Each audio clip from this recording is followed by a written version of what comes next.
اگر پاس کھجور نہ ہو تو روزہ کس چیز سے افطار کیا جائے؟ سنا ہے روزہ کھجور سے ہی افطار کرنا چاہیے۔ اگر آپ کے پاس کھجور نہیں ہے تو آپ اور کسی میٹھی چیز سے بھی روزہ افطار کر سکتے ہیں۔ یہ لازمی نہیں ہے کہ کھجور کے ساتھ ہی کرنا ہے۔ آپ کے پاس یہ نہیں ہے تو آپ نمک کے ساتھ بھی کر سکتے ہیں، پانی کے ساتھ بھی کر سکتے ہیں۔ تو جو چیز بھی آپ کے پاس ہے تو آپ اس کے ساتھ اپنا روزہ افطار کر سکتے ہیں۔ اگر نماز تراویح نہ پڑھی تو روزہ قبول ہو جائے گا یا نہیں؟ میں نے سنا ہے جو لوگ نماز تراویح نہیں پڑھتے ان کا روزہ قبول نہیں ہوتا۔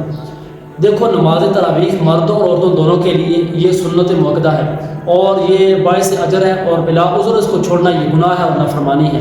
تو بہرحال اگر کسی نے روزہ رکھا اور نماز تراویح نہ پڑھی تو اس کا روزہ ہو جائے گا، روزہ اس کا قبول ہو جائے گا۔ بہرحال نماز تراویح کو بلا عذر، کوئی عذر بھی نہیں ہے، کوئی مجبوری بھی نہیں ہے، تو اس کو چھوڑنا نافرمانی اور گناہ ہے۔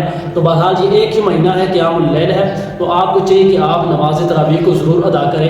یہ مردوں کے لیے بھی ہے، عورتوں کے لیے بھی ہے، اور سنت موقدہ ہے، اس کو ہرگز نہ چھوڑیں۔ کوئی مجبوری ہے، عذر ہے تو پھر تو ٹھیک ہے، آپ بیمار ہیں، کہیں جانا ہے آپ نے سفر پہ، پھر تو ٹھیک ہے۔ لیکن اگر کوئی مجبوری نہیں ہے، طرح طرح کے لوگوں کو سن کر آپ یہ بات کر رہے ہیں کہ بھائی یہ جائز نہیں ہے، یہ ہے وہ ہے، تو ایسی باتوں سے آپ دور رہیں اور نماز تراویح کو ادا کریں۔ یہ سنت موقدہ ہے، عورتوں کے لیے بھی مردوں کے لیے بھی، اور اس کے بغیر روزہ قبول ہو جائے گا۔ نماز تراویح کے بغیر بھی روزہ قبول ہو جاتا ہے۔ افطاری اذان کے ساتھ کرنی چاہیے یا سائرن کے ساتھ؟ آج کل مسجدوں کے اندر سائرن بجائے جاتے ہیں۔ دیکھو، اصل مقصد ہے کہ جب ٹائم ہو جائے روزے کا تو آپ سائرن کے ساتھ بھی کر سکتے ہیں، اذان کے ساتھ بھی کر سکتے ہیں۔ تو اصل بات یہ ہے کہ بھائی دیکھو، اگر آپ کے علاقے کے اندر روزہ افطار ہو رہا ہے 6:12 کے اندر، تو آپ 13 منٹ پر آپ اپنا روزہ افطار کر سکتے ہیں۔ کم از کم 1 منٹ آپ کو اوپر کرنا چاہیے، ٹھیک ہے۔ باقی بات یہ رہی کہ اذان کے ساتھ یا سائرن کے ساتھ، تو جب ٹائم پورا ہو جائے تو اذان ہو یا سائرن ہو اس کے ساتھ کر سکتے ہیں۔ تو اس چیز کا خیال رکھنا کہ کہیں یہ نہ ہو کہ کوئی عصر کے وقت کوئی سائرن بجا دے تو آپ اس وقت آپ اپنا روزہ توڑ بیٹھیں، ایسا بالکل نہیں کرنا، بلکہ آپ کے پاس ادھر اپنے علاقے کے کیلنڈر وغیرہ ہوں گے، اس سے ٹائم دیکھ لیا کریں۔ تو جب ٹائم پورا ہو جائے تو اذان کے ساتھ بھی کر سکتے ہیں اور سائرن کے ساتھ بھی کر سکتے ہیں۔ اصل مقصد یہ ہے کہ اپنے روزے کو پورا کرنا۔ میں ایران میں کام کرتا ہوں، ادھر سب لوگ شیعہ ہیں اور وہ مجھے کہتے ہیں ہمارے لیے روٹی لے کر آؤ، پانی لے کر آؤ، تو کیا میں یہ کام کر سکتا ہوں اور مجھے اس کا گناہ ملے گا یا نہیں؟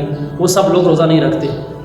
دیکھو، یہ جو رمضان ہے، یہ جو روزے ہیں، یہ تمام بالغ عاقل مسلمانوں مردوں عورتوں پر یہ فرض ہے، اور ان کو بلا عذر چھوڑنا یہ گناہ کبیرہ ہے اور حرام ہے۔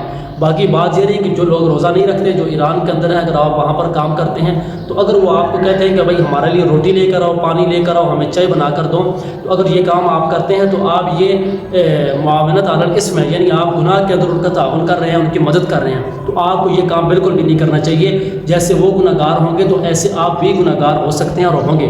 تو بہرحال اگر کوئی مجبوری ہے، وہ لوگ آپ کو کام سے نکال دیتے ہیں یا آپ ان کے ساتھ کام کرتے ہیں، تو اگر آپ ان کا کہا نہ مانا تو آپ کو نکال دیں گے۔ آپ کی روٹی روزی کا مسئلہ ہے تو پھر تو آپ مجبوری کے اندر کر سکتے ہیں۔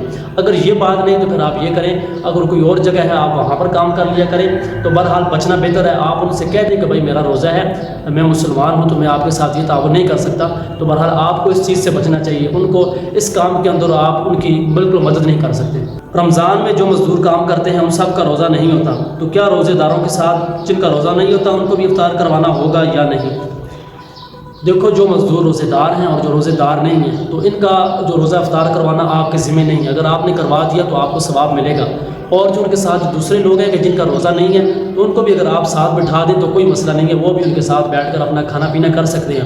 بہرحال ان کے لیے دعا بھی کی جائے اور ان کو ساتھ ساتھ نصیحت بھی کی جائے کہ بھائی یہ روزے فرض ہیں، یہ تمام مسلمانوں مردوں عورتوں پر، عاقل بالغ مسلمان پر یہ فرض ہیں، ان کو نصیحت کی جائے اور ان کو اس چیز کی طرف راغب کیا جائے۔ تو بہرحال ان کو بھی آپ ساتھ بٹھا کر افطار کروا سکتے ہیں، کوئی مسئلہ نہیں، ثواب ہی ہوگا۔ ایک مسئلہ یہ بھی سمجھ لیں کہ بھائی آج دیکھو گھر گھر جگہ جگہ نماز تراویح کا اہتمام کیا جاتا ہے اور لوگوں نے گھروں کے اندر بھی نماز تراویح کو پڑھنا شروع کر دیا ہے، اچھی بات ہے۔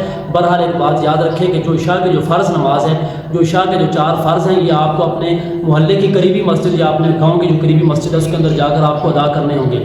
اگر یہ آپ نے مسجد میں ادا نہ کیے تو آپ گناہ گار ہوں گے۔ باقی جو ہے آپ مسجد میں جائیں، 4 فرض ادا کریں، اس کے بعد آپ اپنے گھر میں آ کر نماز تراویح جماعت کے ساتھ پڑھ سکتے ہیں۔ لیکن جو عشاء کے جو 4 فرض ہیں یہ آپ کو مسجد کے اندر ہی جا کر ادا کرنے ہوں گے اور اپنے محلے کی مسجد کو آباد کرنا ہوگا۔ بلا عذر آپ اس کو نہیں چھوڑ سکتے، اور جماعت کے ساتھ پڑھنے کا آپ کو ثواب بھی ملے گا۔ تو نماز تراویح گھر بھی پڑھیں اگر آپ پڑھنا چاہتے ہیں، لیکن عشاء کے جو 4 فرض ہیں یہ مسجد کے اندر جا کر پڑھیں۔